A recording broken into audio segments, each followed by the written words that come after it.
Welcome back, wannabes and creators, to another episode of The Complete Creative, the podcast that helps you build and maintain a successful creative business. And today on the show, we have my friend Ray Anthony Haight. Ray Anthony Haight has drawn for Archie, Zenescope, Marvel, and he has his own creator-owned book at Action Lab, Midnight Tiger. I've known Ray for a long time, but I just recently worked with him on an anthology I edited called Cthulhu is Hard to Spell, The Terrible Twos, which is currently on Kickstarter at CthulhuIsHardToSpell.com. And I wanted to find out a little bit more about his process, do a couple of special episodes while the Kickstarter is going live, get some synergy, and Ray Anthony Haight is a great person to give us some perspective on what it takes to maintain an art career between indie, smaller publishing companies, bigger publishing companies, all the way up to Marvel. So I hope you enjoy this one. If you did, please go check out Cthulhu is Hard to Spell at CthulhuIsHardToSpell.com or thecompletecreative.com and check out all of our epic blog posts, courses, and such. But I am so super pumped about this anthology, and Ray Anthony Haight's work is amazing in it, and I hope you do head on over to Kickstarter and check it out. That being said, let's get on with the show. Take it away, Ray. Tell us what you're passionate about these days.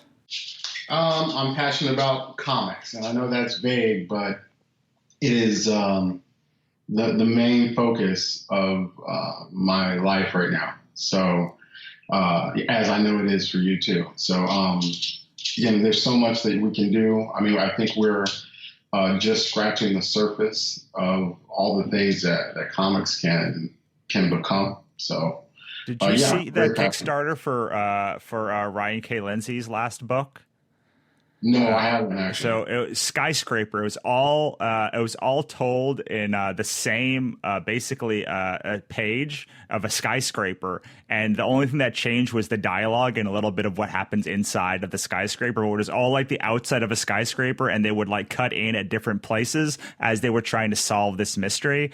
It was such a cool like concept that I had never seen done before. That's pretty awesome. Like, yep. Seriously.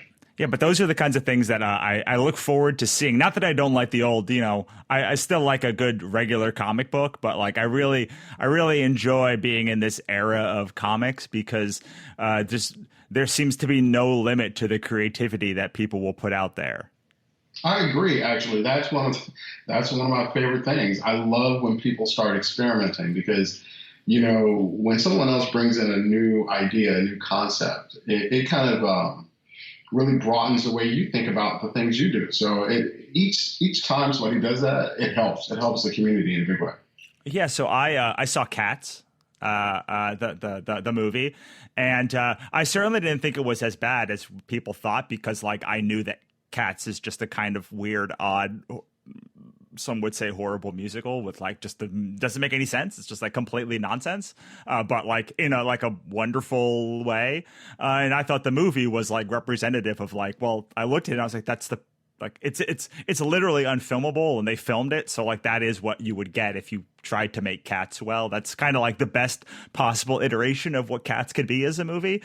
But I left the theater and I was like, but I absolutely appreciate that like Tom Hooper took an enormous swing at like making something wholly weird that like shouldn't have worked. It ended up not working, but I thought it demonstrated like how far you could still push a medium, and that a studio was willing to back $100 million movie with a bunch of like Idris Elba dressed up as a cat and a bunch of people with cat breasts and such. Like it was completely bat bonkers, but I appreciated like that it was maybe not an evolution, but at least pushing it to a place that I had not seen a movie go, probably for good reason before.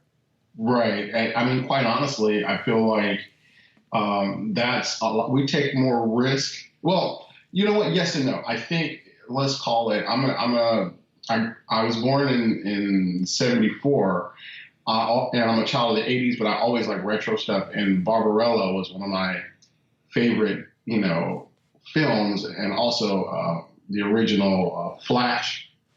And those things were just crazy psychedelic fun, and kind of now a timestamp of that era. But during that time, they were pretty experimental, and some of it was panned. Like, oh, this is some kind of goofy, weird comedy. And now most people that I know who talk about those films, they love them. They absolutely love them. And with Cats, I haven't seen it. I have definitely seen and heard some of the reviews, but a swing and a miss is still a swing.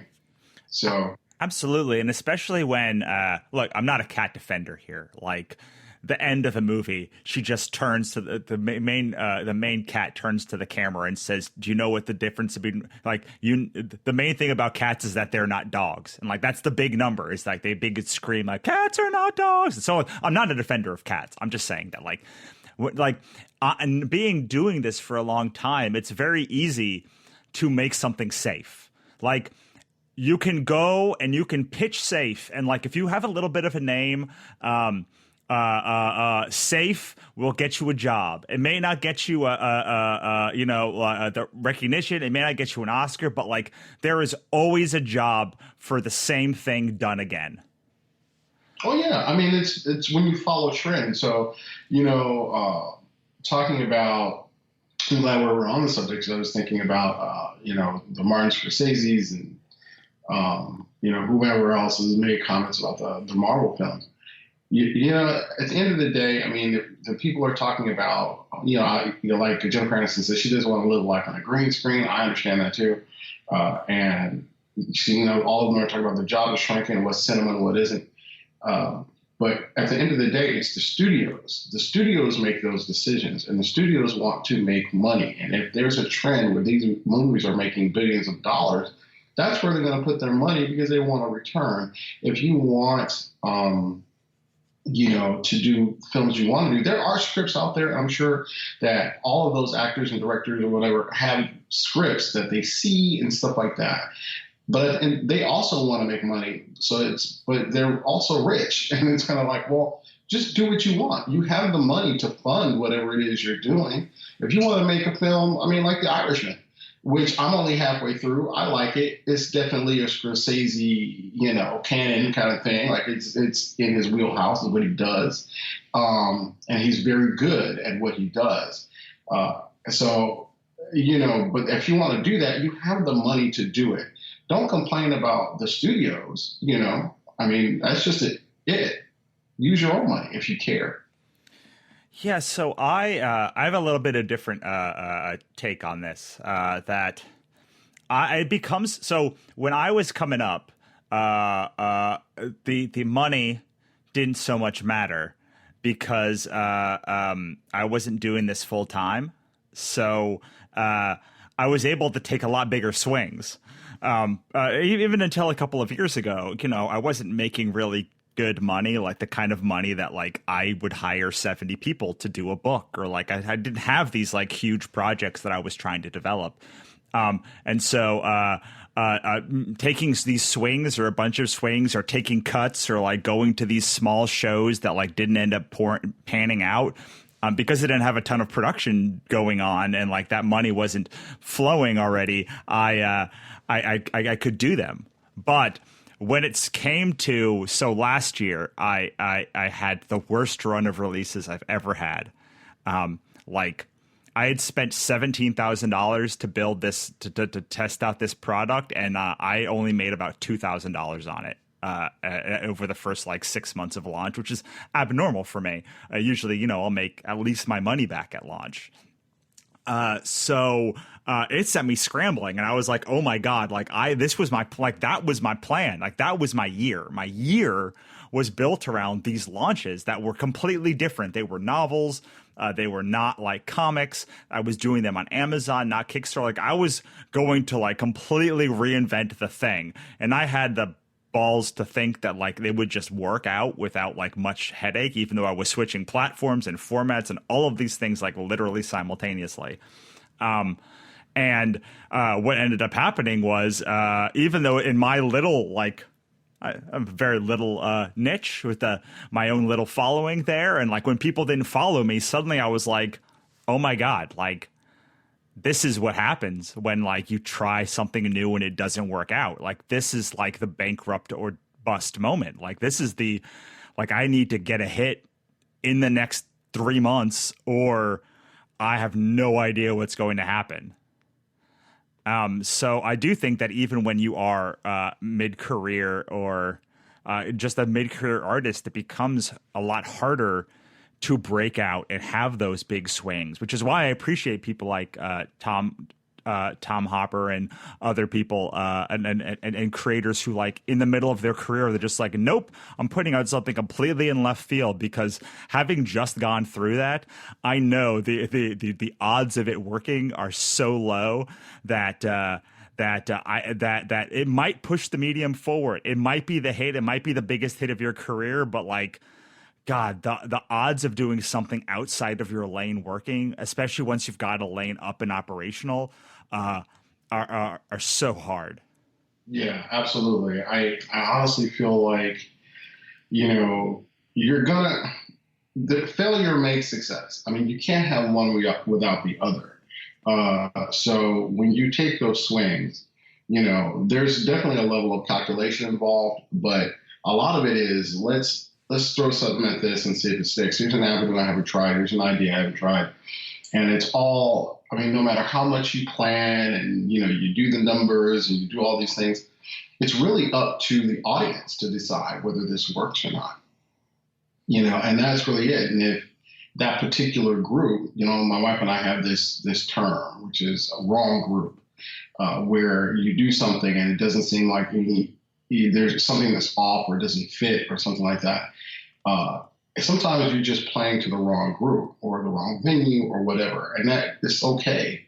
That's okay. You find your group and you find a place or people that play. You know, so but you learn, and you don't know that until you do it. And I applaud you, because it sounds like you did similarly to what I did with my first Kickstarter in like 2014, 2013, whatever it was. And it was early on, you know, during the Kickstarter beginnings. And I succeeded, you know, with the Midnight Tiger campaign, the first one. And, you know, I think it was like final total was like $7,000.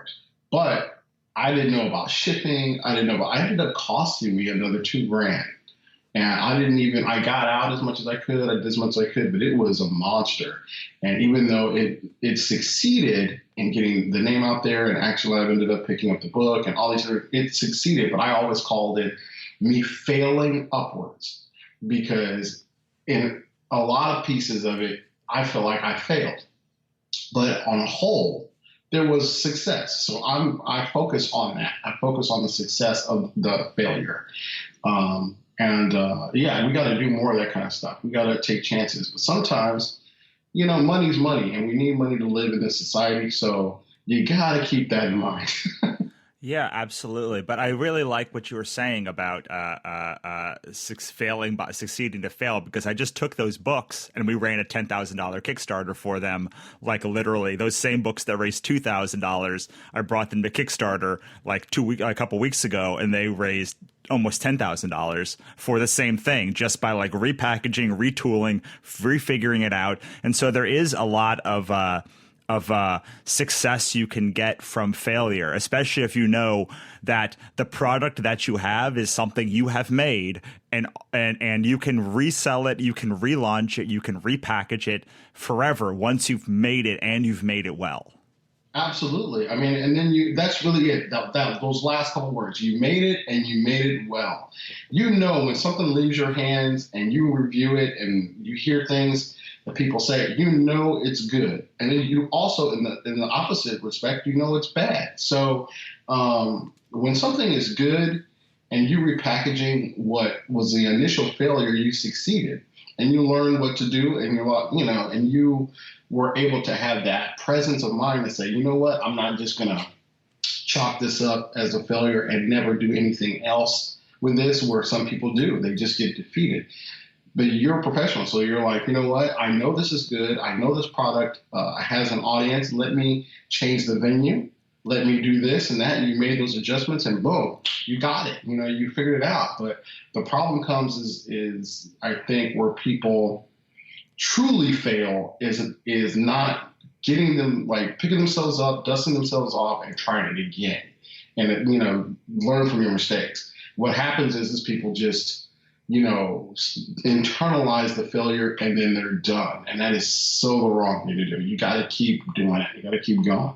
Yeah, that is the theme that keeps coming up as I do these interviews with people who've been successful. Is like, you're just going to fail and you got to keep going up and you got to keep burning, like basically like burning yourself down like a phoenix and reemerging from the ashes every few years. Otherwise, like it gets stale, you get repetitive, and like you'll have a failure that you can't like wipe off of yourself without like going through that sort of iterative process with your own career. Absolutely. I mean, it happens every time. Even, you know, I'm sure you've dealt with it. I've dealt with it. But the thing is, once you feel that and you know you've had some success and you look back past that one failure you're harping on, you're like, you know what, this worked and that worked and this worked. And it kind of bolsters you. You're like, you know what, I can do this. Some failures hit harder than others. It's a given. You know, but it's all, to me, it's all steps on the ladder of when you succeed. And there's that factor. There's the X factor of you don't choose success, right? You work towards it, and that's really all you can do. It's hit or miss. And success is also like, you know, it's not subjective, but it's relative. There you go. Success is relative because being able to, let's say, produce 2,000 books and being able to sell them and breaking even, that's a success for people. That's great. And they have their characters out there and they've done this thing and they feel great. Other people who do the same thing, you know, feel like that's a failure because they didn't make any money off of it and they didn't get a movie deal and they didn't do all these things. So it was a total bomb to them. You know, you got to keep that in mind too. Like, what is your ultimate goal with this? Not just getting it out and doing the thing, but what do you want to come from this realistically? You know, and that's, to me, it's managing expectations, and that's it. Yeah, and I have found the problem is that, the problem I had for a long time was that success is not just relative at the beginning, but it's relative to every stage of your career. Like your success now would feel like you're the biggest star on the planet to you 5 years ago, but like success now. So part of the struggle for me as a creative who's, you know, a mid-career creative is to understand that like, you know, this is a full-time job. It's been a full-time job for a long time. Like, you're successful on any means, and just because you're not as successful as you want to be, the success that you've had should not be downplayed just because you now have the next goal, because there will always be a next goal. Yeah, I mean, honestly, it really is, because if you stop, well, okay, so let's say you have a property that you do. And I hear this from a lot of people who go out into the world. They have IP and they want to get their name out there. So what they do is they make these deals. And some of these deals aren't great. Some of them are downright awful. And it kind of reminds me of the music industry a lot, where you get these discovered musical artists and they make a deal, record deal, and they don't get any money from that deal. All they want to do is sing, and they want to sing for people, and they want to sing because they love it. And then when they get extremely popular, more popular than they thought they could be, and you know that there's money involved, then you start thinking, well, wait a minute, I signed a deal. It's my work. It's my art. Why am I not getting any of this? So what ends up happening is it's almost a devaluing of self. Because you all you want to do is get your property out. All you want to do is have it done, and you're willing to take damn near any deal without thinking it through because you're not thinking for the future. And that's usually what ends up happening to a lot of people. They make these decisions just to get the thing out, just to have it out there, and they're willing to, uh, you know, take on these concessions that they probably shouldn't. Um, because giving up ownership and making these different sacrifices in the long run, 5 steps ahead, it's just not worth it. So I think, honestly, if you take a step back, think it through, calm yourself a bit, it would help. At the end of the day, though, your stuff is out there. Let's say you take a bad deal. Your stuff is out there. People know who you are based on the thing, and it's a sacrifice. You have more in the chamber, and that's really what I liked what you were saying. Like if you stop at the one idea, then you're no better than a one-hit wonder, and you might not even have a hit. You're supposed to have. You're an idea person. You have bullets. You know what I mean? Like you have a repertoire. You have a whole thing. You don't stop creating just because one thing didn't work out. You keep going. And I know that's a theme, but it's so true. I mean, it really is. You keep going because if you have ideas, you're cranking out ideas every day. I have ideas driving. I have ideas in the shower. I got at least 10 different ideas just waiting around to be done.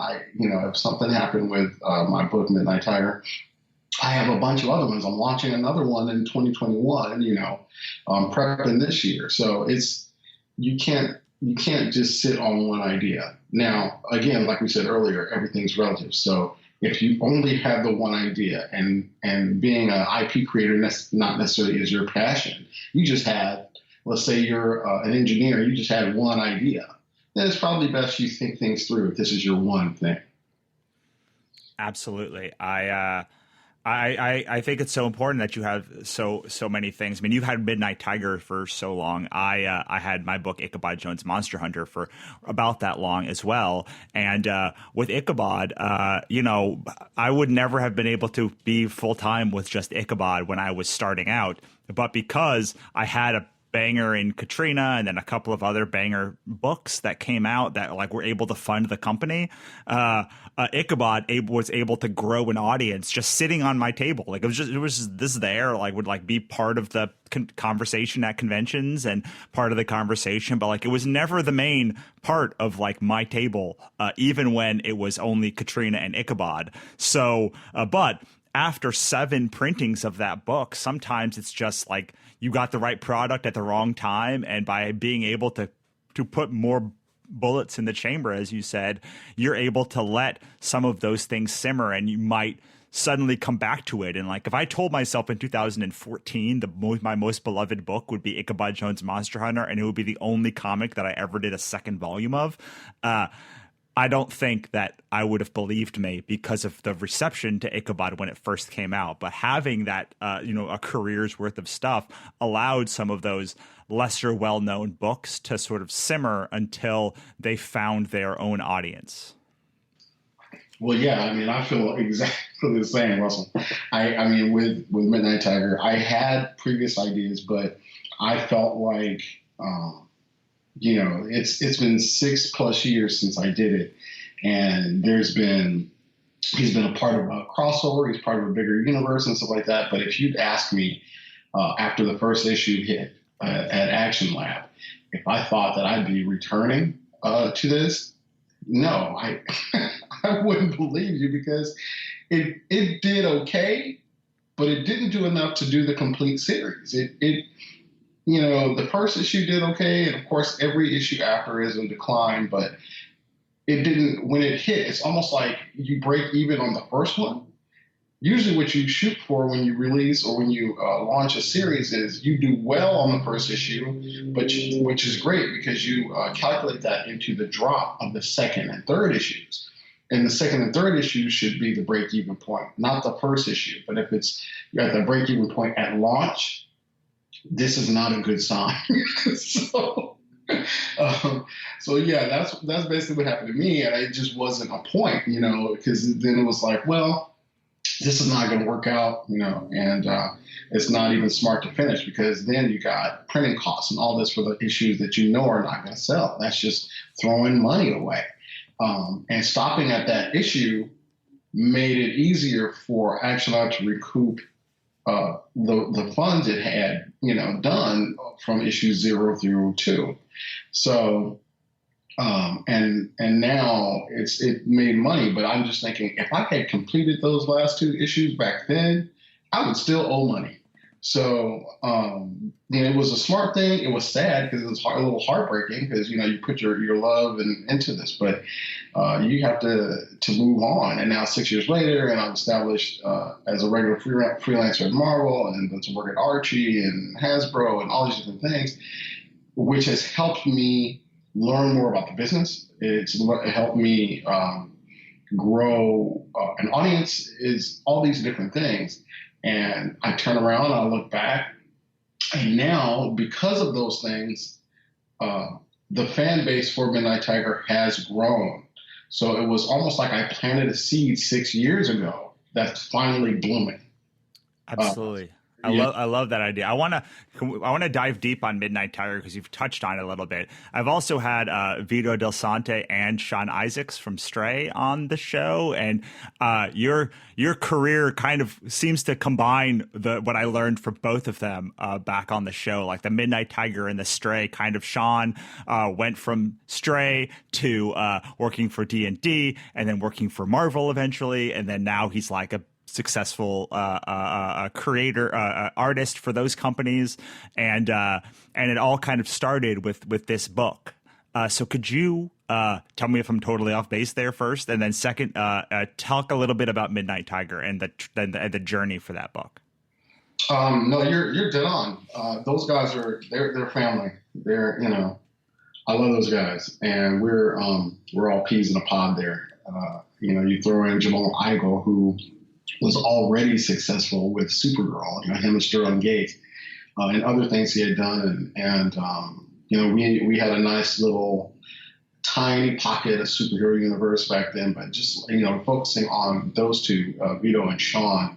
Sean is a workhorse, man. He was already doing a bunch of things, smaller things, and he grew his reputation within the industry as someone who not only can put out some great work, but, great designs and be on time. And he ended up, the right people saw him and, picked him up. And that's the smartest things they've ever done. Vito being the smartest because he made Sean the co-creator of Stray. And I've known Vito for, so many years, way back when Ape Entertainment was still around. And, we were, pretty, I don't want to say fast friends, but it was kind of fast. We just had a lot of things that we shared. And Vito's also, those two guys together outwork so many other creators that I know getting triple the success that they've seen. So, and that's just speaking the truth. But, with those guys, and they're always putting out things like Vito had World War Mob, and, his Golden Guard stuff was doing pretty good. That his snag. You talk about somebody who's got bullets in the chamber. That guy's got a ton of ideas, and he works hard. And their whole process is about giving the people content and enjoying working with friends. That's the other part. When you're not making any money, some of the enjoyment is just working with your friends and doing some cool stuff. And that's what they focused on, and they were able to do several volumes of Stray. I want to say 2 or 3, 2 for sure.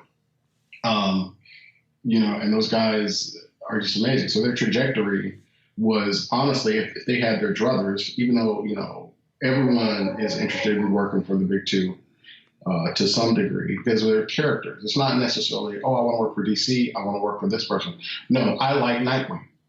That's kind of how Stray came to be. They both were Nightwing fans. And, if any readers of Stray can feel that, in the book. So when I came up with Midnight Tiger and it, to kind of fit all into that universe anyway, we always talked about that kind of stuff. It was easy. It's pretty easy to fit, Stray and Midnight Tiger, into that. Same thing with Molly, where it's funny because when I finally get to talk exclusively about Midnight Tiger, you'll see that one of the biggest animes right now is My Hero Academia. And the main character, Izuku Midoriya, is a lot like the main character of Midnight Tiger, Gavin Shaw. So much so that it was freaky. It was pretty freaky that this, became what it was. Anyway, just talking about those guys, we all plan to do this book, both of these books, and share this universe forever. All four of us. It did not pan out that way, and that's unfortunate. But they have a ton of potential. They can do pretty much anything. Now, with Midnight Tiger, for me, it was kind of a love letter to superhero comics, to the comics that I grew up on, and and my relationship to my father, and my relationship to the city I grew up in, which is Compton, California, and some of the things that I saw, because in my heart, Gavin represents the young man I was living in that environment, where I never let the just that desolate, hopeless desperation overcome me, and I became part of it, because it's a virus, it's infectious, and you just start doing what you see other people do to survive, and it's basically subsistence. Very few of us are told to reach further than what we already see, and it's a survival game too, because the streets are rough. But I had my father. My father was a light to me. Vito was able to meet my dad. My dad's still around, and he was basically like Black Captain America to me because he stayed positive. He was always friendly. He had some wisdom. My father isn't perfect, but shit, it's pretty damn near close. And, everybody who meets him just loves the guy. And they call him Pops. So the main character, Gavin's dad, his nickname Pops. But yeah, the elevator pitch for Midnight Tiger is basically Peter Parker in Gotham. And when it first launched, when I launched it myself under my production company, Haight Media, which is now defunct, because we used to do work for Viz and other people. Me, Nate Lovett, Matt Lehman, a few other people. We did a lot of work there, so I produced it that way before actually I picked it up, and it was reviewed by Newsarama. And let me tell you, man, Russell, to this day, no matter what I've worked on, it's the one review that I keep going back to when I feel like crap, because it makes me happy. And when people saw the character, they were like, this is before Black Panther got popular. So, of course, this is 2014, let's call it between 2012 and 2014, but 2014. And they're looking at the character, didn't necessarily say anything about it. It wasn't until the buzz about Black Panther came out where people were like, oh, it's kind of like Black Panther. But fans, the internet. The internet is like a knee jerk. And then they start picking it up and they're like, it's actually more like Spider-Man. Well, Newsarama, I want to say Chris Aaron or did the review, but he said this is basically like what Stan Lee and Steve Ditko would have done had Spider-Man come out now. And I thought, wow, you can't get much better than that. Me, Dwayne Feenstra, who helped me script it, because I wasn't confident as a writer, even though going forward, and this is something I want to talk about later, is that the only reason why I had been writing for years, Russell, but I was told early on, and especially when you start working with the Marvel and the DC, and people want to pair with you and do these things, that, well, artists are artists and writers, and there's not, artists should draw, or if they really just want you to work for them, they just, you should just draw. And that's basically what I chose. Like they basically made me or convinced me that just sticking to being an artist was it. But I was always creating. Ask anybody who's worked with me. So, I come up with ideas all the time. I remember Brandon Montclair called me a genius one time. So it's like, well, but fear holds you back. So my insecurities about writing, it wasn't, it didn't help me. And Kevin Grievous actually told me, he said, dude, you can draw and you can write. There's nothing holding you back. Like you got, it's like the golden goose. You can do it all. And I was inspired by guys like that. I was inspired by Fred Perry, who's done the Anti-Press book, Gold Digger, for God, it's almost at 300 issues. And he's done a video, OVA, own animation. He did the animation himself. He's done side projects. And it's all a love letter to all of his fandoms. Easton and Layer. I recently posted some of this stuff on Twitter about my inspirations. I am a huge fan of Japanese manga creators because most of them, aside from their assistants in the artwork, do everything. Akira Toriyama, Katsuro Otomo, all those guys, they're doing it themselves. So anyway, that's my inspiration for all this stuff. I can do it myself. And it took 6 years for me to just say, hey, we just did, Cthulhu's Hard to Spell, Terrible Twos. And that was like one of the first things, my piece was one of the first things I, wrote and illustrated that will actually be published in years, like 100%. Because I had somebody scripted and I did plots or something like that. No, I did the whole thing. And hearing your reaction and Kristen's reaction and a couple other people I let read it, it was just 100% reassurance that, yeah, I should have taken this advice years ago. Well, it's so nice to hear that, but it's also so refreshing to hear somebody who has had the level of success that you've had still talk about like the fear that every creative goes through. Oh yeah, we're all scared. But the difference between guys like me and you and all the other creators that are out there doing it and we're putting out books is we say, okay, yeah, there's fear, but I'm going to freaking do it anyway. So, and see what happens. Because it's not that we're married to our babies, we're not married to our darlings or whatever, but there is a little piece of us every time we put something out, every time we create something. So, it's just part of who we are as creative people. Well, and there's a fear that look, if you put out another Beanie Baby, it's probably going to be okay because it's like a plush toy. But when you're creating a story, when you're crafting a story and continuing that story, whether you're creating something brand new, there's the fear that no one's going to respond to that brand new thing.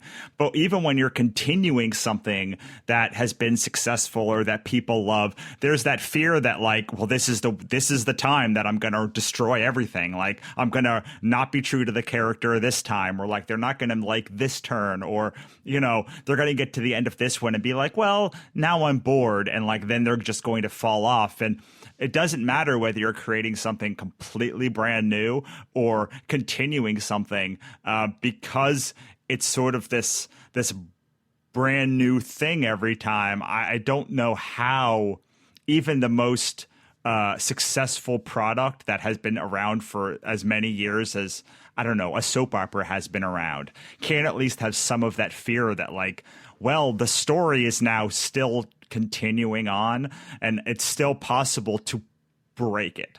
Yeah, absolutely. It's, when you have fans, and here's a cool thing. I guess it's bittersweet because you have a fan base. You put out something and, there's a certain purity when it's yours and you got people that actually like it. You're going on with this thing and fans start growing. Especially, it's a reassurance where you're like, I created this thing that I love, that I like. Hey, there's other people out there that also are into it. They're into the thing that came out of my brain. And so when they become invested in your stuff, do you ever feel like there's an obligation to, feed the beast? You know what I mean? there's a thing where like Ichabod, like people are waiting for the next book and they love the story and stuff like that. And you have a ton of other ideas, but you also want to give the fans what they want. See, I have a little bit different take on a bunch of different ideas, whereas like if I have an idea, I mold it into the story that I'm already telling.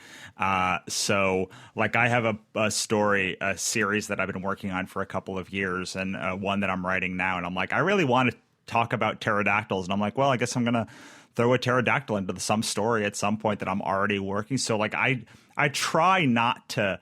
I used to have a whole bunch of little ideas, but now I find that because I have so many trains like moving through the station, it becomes a lot easier for me to be like, can I service this in one of the stories that I'm telling now? And if I can, because my stories are kind of weird, I can go a lot of places. But if not, then it either has to wait for years or I has to wait until I have more space, because I only have so much creating space. And because I put so much production into certain things, like I can't do those things. It's been really hard for me to come up with this, it was a lot of like last year really showed me that like if I want to be successful and continue to do this and not get a job, I have to stay in certain lanes, at least for the most part, because those are the lanes that people will buy things from me. And as much as I want to believe that people will follow me anywhere, I don't follow my favorite creators everywhere, and I can't expect my audience to do so either. Russell, that is the gospel truth, man. That is it. Man, I couldn't have said it better myself, where there's the adventurous, exploratory part of your creative brain has that tingle to expand, to go elsewhere.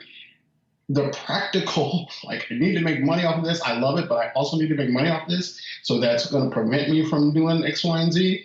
That's the thing that it helps us. It helps us because if we're able to do that, if we stay in those lanes and we make this money, if we make enough, we can experiment. We can do this thing, but we can't do one. We can't put the cart before the horse. So we have to, stay in those lanes and know where our audience is and the people who are going to read it, and continue to build that fan base. And, so once it's big enough, it will allow you to expand. But until it is, it's the smart move. I think of Hellboy. And like Hellboy, like Mike Mignola's done a lot of other stuff, but like almost all of the things that he's done feed from Hellboy. And Hellboy is the brand that allowed him to do other stuff. And if you're not, I wish I had told myself this. I wish I had really, I heard it, but I wish I had like really thought about this when I first started my career, which is like, if the brand can break through, because it's so hard for a brand to break through, even just 1 point, if a brand can break through at 1 point and make Spanx or whatever, like it's the thing that they do, then that allows them to basically fund whatever crazy other stuff that they want to do. But if you're not pushing really hard on one lever, and this assumes that you have some traction, because what I find is a lot of creators are working on projects that I don't think will ever get traction because the audience just is not big enough, or their story is just not good enough, or the art style is not commercial enough, or so. But I'm making this, or it's just a project that they should iterate on because they're just too young in their career to have done something like really great. And I can tell like there's moments there, but it's just not like, so I'm assuming that you're not pushing hard on that lever, because you have to get to a certain level of quality to know the market and like know that there's an audience. But assuming you have traction on something that looks like it could be successful, the best advice that I could give somebody is triple, quadruple, centuple down on that thing. Because if you can break through and get your name to be in your right audience's mind, they will splinter out and follow you places. And your main Harry Potter thing will basically pay for any other random stuff that you want to do in the future. Oh man, that's the truth. I mean, I think about guys like Dragon Ball creator Akira Toriyama, who man, he was living at home with his parents, and he was, he entered this contest for this manga strip. He lost. He lost the contest, but an editor who liked what he did saw he had potential and just started giving him little jobs. There was so many tons of jobs that he had done before, and it wasn't even Dragon Ball that made him famous. At least in Japan, it was Dr. Slump. But his name is synonymous with Dragon Ball because that's the biggest, that's the juggernaut that got created. And he was, it was just a spark, and he was inspired by what is that the Chinese tale? Well, it'll come to me. Not Journey to the West, and it's this big thing. He didn't know it was going to be that. His editor didn't know it was going to be that. He just did this thing, and that's what it is. But if you look at it, once all that happened, he was doing video game designs because he built a brand. That particular style, what he was doing, where let's say the 7 or 8 things that he was doing before, he just didn't catch on. This was the thing. And they're like, we like that look. For whatever reason, the executive said, either, he's got a popular manga or whatever. Let's get that because we can sell that look. But he became a brand. And that's the thing, because when you get to a certain point, people don't just buy your work.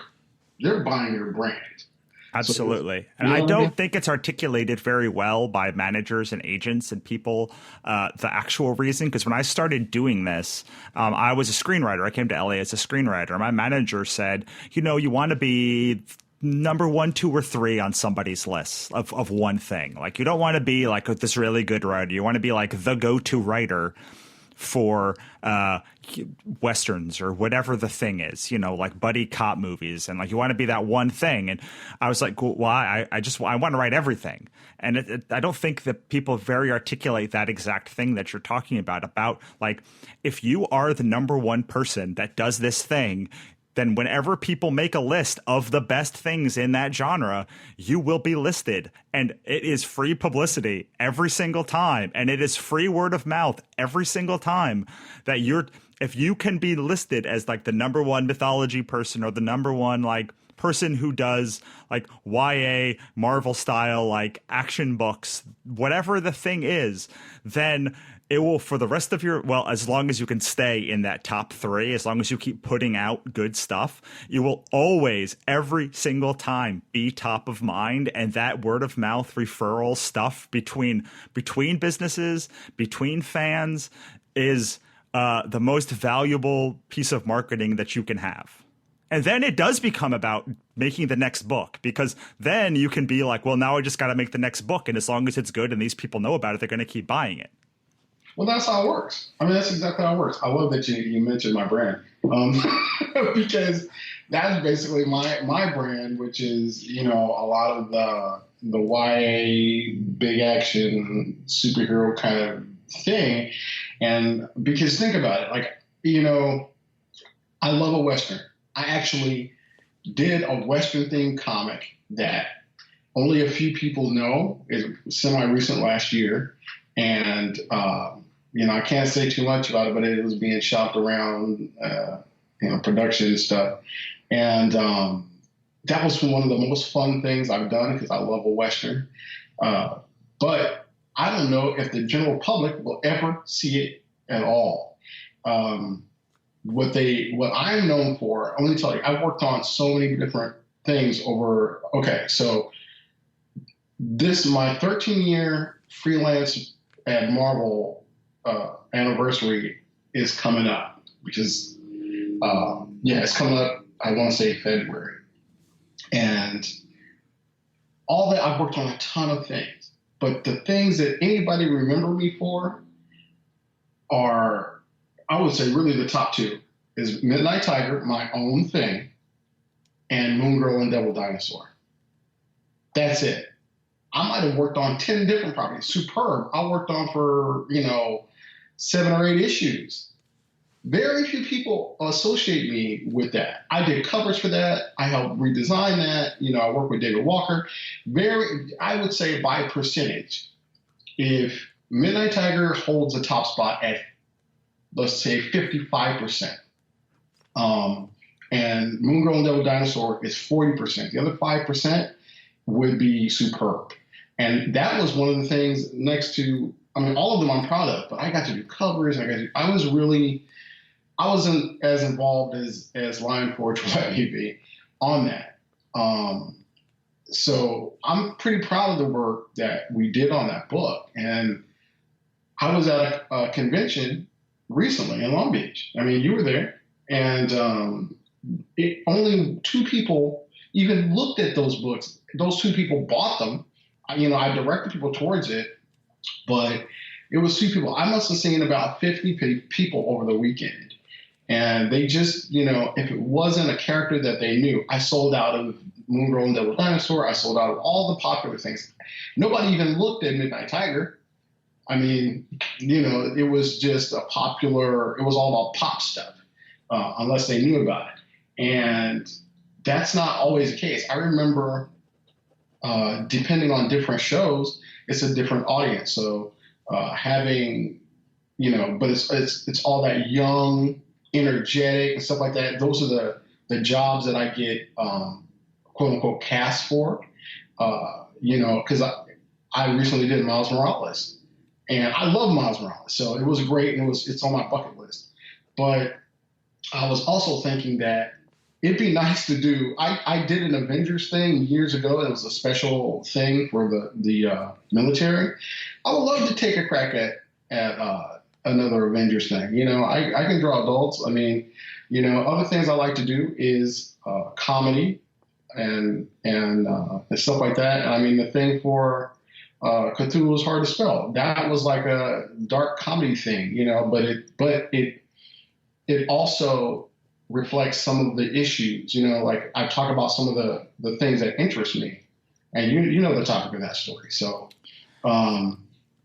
that's the social commentary. I love social commentary too, because, when I grew up, that's the way comics were. Comics were always social commentary. Anybody who tells you otherwise has not been reading comics, not the way they should have been, or they just only took the surface from it. Even in what's deemed as all ages, it's still social commentary. Of course, some comics hit you over the head with it. Some comics are more subtle, but if you can have fun and you can do all those things, then that's great. But getting back to being ready or not, I remember my 13, when I first started, looking back, my first job, I wasn't ready. I wasn't even a competent artist. And I know that a lot of artists say that. I know they do. A lot of writers say that. You go back and you look at your old work and you're like, God, how did I get a job? God, it's just a lot of self-deprecating. But knowing what it takes to do this job on all aspects of it, and I looked at that, and I cranked that out in about 5 weeks. And it was rough, and there was so many things I was doing wrong. But what got me to finish it was just excitement. And now I'm a natural overthinker. So now my issue is I overthink too much. But I knew then I wasn't ready. But one of the things is that you can't be ready until you do the job. And then over time, you get ready. Eric Larson gave me some advice years and years ago when I was pitching the image like a madman. And he said that he could greenlight a book and it would die, basically, it would die on the vine, because I was like right at that edge where it was good, but not ready, that kind of thing, where it's like, you could be good, or this could be good, but you need about a half a step or two to get ready. And that's how I ended up hooking up with Jay Ferber on Noble Causes and stuff like that, because he's like, you need more practice. And I like that part of his ideology is where, in order to get better, you need to do the thing that you're trying to do. You need to do it at a higher level because you can see. And I tell people that all the time. So anyway, do things when you aren't ready, because the only way you can get ready is to do them. Don't try to keep doing these things. You learn from that process. You learn from seeing it at that level, and then you keep going. Now here in 2020, really, I feel like I can do the job pretty well. I can do the job pretty well, and I'm more confident in all of that stuff. But it took 6 years. I mean, well, more than 6 years, but that's the thing. You had to do things when you're not ready. Do it scared. Yeah, for sure. All right. So we're nearing the end of our time together. I can't believe it's already almost been an Oh, hour. no, I just looked up. But I want to talk about your Kickstarter, which is live now, and my Kickstarter that is also live now. But I want to track this because you basically broke through originally with Midnight Tiger. Then you did a whole bunch of commission work for Marvel and other places, and now you're coming all the way back around, back to your roots of creator-owned. Is that right? That is exactly right. So can you talk about the new book? Okay, so I'll give you I'll try to make this short and sweet. So for a long time, as we spoke, I was, for myself, because of the situation I had with the first Kickstarter, the failing upwards, I was definitely not trying to do that anymore, because that was a hard lesson. It was a lot of work and all that. There was some great stuff that came from it, but I was gun shy. But 6 years later, and after the character has grown, because I get emails and direct messages for years, the character has grown digitally, and the fan base has grown considerably. And I get these emails, hey, I love Midnight Tiger. I love Midnight Tiger. As people want to cosplay the character, it's crazy. So when we said earlier, it was a seed that I planted, even though it didn't seem like that seed was going to grow, it's sprouting. You know what I mean? It's blooming right now. And, we had Stronger, which was done by my partner in crime, Vito Del Sante, Eric Ron Elslin, Wilson Reynolds Jr., Justin Birch. It was when I licensed the character to Action Lab so that they can keep it going, especially after Actionverse, which did okay. And people just loved the character, but I was so busy with Marvel stuff that I didn't want to go back. Actually, I think building my name and reputation, all that was more important, and it did pay off, and it is paying off. But I also love to play in the Marvel sandbox, so that's also fun. But anyway, people were asking about that. They were like, you got to come back, and I wanted to come back, but it was funny because every time I wanted to come back to Midnight Tiger, and I don't want to say every time, but really recently, I would say 2017 and up, I got more work. I got more freelance work, so it kept me busy. And but now I know, one of my editors at Marvel let me know when my next job is going to be. So I planned, and after I would say about 20 direct messages about Midnight Tiger, and me coming back to it, it's time. But here's the thing. It's always been a point of contention with myself and other people who are interested that story that ended at issue 2 on a cliffhanger needs to be completed. It was slated for a 4-issue mini, and you got a 0 issue out of it, sure, which is the origin, but the last 2 issues weren't done. So, and I was like 5 completed pages into the 3rd issue, and I just didn't do it anymore because it wasn't going anywhere. Anyway, I'm back to finish it, and I'm going to shelve Midnight Tiger because I don't know when or if I'll ever be back to it. But I am going to give all the fans not only the complete story, but I will be back as a writer and artist on it. I'll have Vito Del Sante as the editor on the book, and I'll have Erica Schultz, who's one of my best friends, who's done all types of stuff, DC, Hawk Girl, Marvel stuff. So she's great. She's going to be lettering. I haven't picked a colorist yet, although I have a couple that I want to tap once I get more pages in the chamber there. And then I'm going to be launching a Kickstarter on February 10th. So, yeah, so I went from not wanting to do Kickstarter to actually figuring out a way that I can do the Kickstarter. And the way I'm going to do it, because I believe in this whole digital revolution thing, I do enjoy actual physical copy, but we're headed into a digital age, and you can get the comic digitally. And if I, do this right with the way I'm going to do the Kickstarter, it'll be 80% digital, and I'm going to be as rewards. You're hearing it first.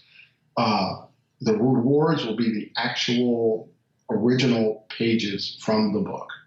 So that means that the actual shipping will be down to less than 20 separate shipments. So that keeps that completely low. My overhead is low. And then with proceeds, I'll be able to pay, Erica and Vito and my colorist, whoever that may be.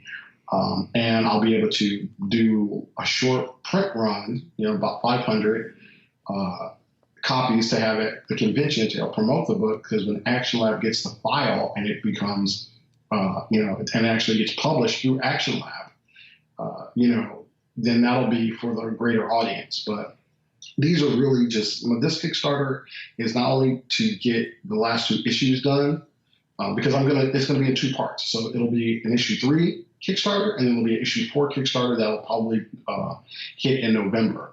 Because, like I said, I have a possible Marvel assignment or whatever supposed to come through in a few months. So in between that time, that's what I'll be doing, and I'm hoping it works out. Because that way people can get not only a piece of my original artwork, but from my own character, which will mean a lot. And I know a lot of people are always asking me also about my originals, because I've been working digitally for at least the last 3 or 4 years exclusively. But I'm going to do this, just so I can have rewards to do and get the book done at the same time. So there's really no extra to be done. Anyway, I'll have shirts for merchandise to sell at conventions and stuff like that. That's what that's for. So if you're a Midnight Tiger fan and after the Kickstarter is over, find me at a convention, because I'll be on a convention circuit this year, and get some Midnight Tiger, like a shirt and a poster, and then hopefully, after the Kickstarter for this issue 3 is done, you'll be able to get a hard copy, but only at seeing me at a convention. So yeah, that's the plan. Awesome, man. All right, so this is the last thing of the show. Artists. A lot of artists listen to this show, or people while they're driving, so they're kind of tuned out a little bit. So this is when they, hopefully not, but I know artists, like you're down at your drawing table. Is this the time I'm going to ask you to pick up for a couple of minutes while Ray imparts his best piece of advice that he wants you to leave the show with? Could be something that you said already, could be something brand new, and then tell people where they can find you, and then plug the Kickstarter one more time. Okay, so let's start with the advice. The best piece of advice I can give anyone, no matter what your field is, but I'm really talking to our comics community, is that people want to hear your voice, and they want to hear your voice through your writing, through your art. And art meaning letters, colors, inkers. It's your voice. Have people invest in that. And if you like something, do all the fan art you want. If you're not feeling a trend, then don't follow it for whatever reason. Just be you. I mean, we were talking about brands earlier. Build your brand. Have them invest in who you are as a person. I would rather people who get me and who are interested in me follow me than trying to pander to those who usually wouldn't. So be authentic. That's the best thing. And work with that in mind. Let's see, plugging the Kickstarter, February 10th. I'll be launching, and it'll be one of those things where, because I've made a decision, and usually when I make a decision, I just go, so it's only giving me about 2 weeks to get it ready. But we already have, like I said, the first 5 pages are completely done. I'm going to have Erica letter them soon. And I'm going to be doing the new cover for issue 3. The old cover has already been used for, I think, the previous Stronger Kickstarter by Action Lab Entertainment. So they had that one. But a new cover, be new art, all that stuff. And that's going to go up on February 10th under my new studio IP, which is called Studio Sky Tiger. So, and it's a combination of Midnight Tiger and a property that I'm going to be working on called Sky King Oris.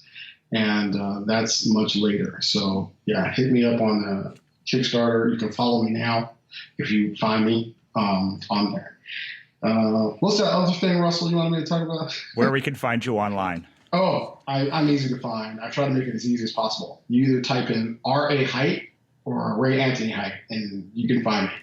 I'm the only one. Well, you might find my son, who's just Anthony Haight, but it's mostly me. So R.A. Haight, I'm on Instagram. I'm not, although I have a fan page on Facebook, I'm no longer on Facebook as like a regular personal account. That's gone. But I'm on Instagram, I'm on Twitter. So those are the main things you can find me at. If you have any questions or anything like that, feel free to DM me. I talk to everybody. So yeah, that's it. Awesome, man. Well, thank you so much for stopping by. Thanks, Russell. It's always fun talking to you, man. Like, seriously. So that was my interview with Ray Anthony Haight. I sure hope you enjoyed that one. I know I did. If you did, head on over and check out his social medias or his website. And please go check out Cthulhu is Hard to Spell, The Terrible Twos on Kickstarter now. Ray Anthony Haight has a story in it, and it is pretty fabulous. And if you like this show, make sure to like, subscribe, and rate us. That is how we know we're doing a good job in giving you all of the things that you want. Head on over to thecompletecreative.com/podcast and subscribe today. Thanks so much, everyone. Have a great day.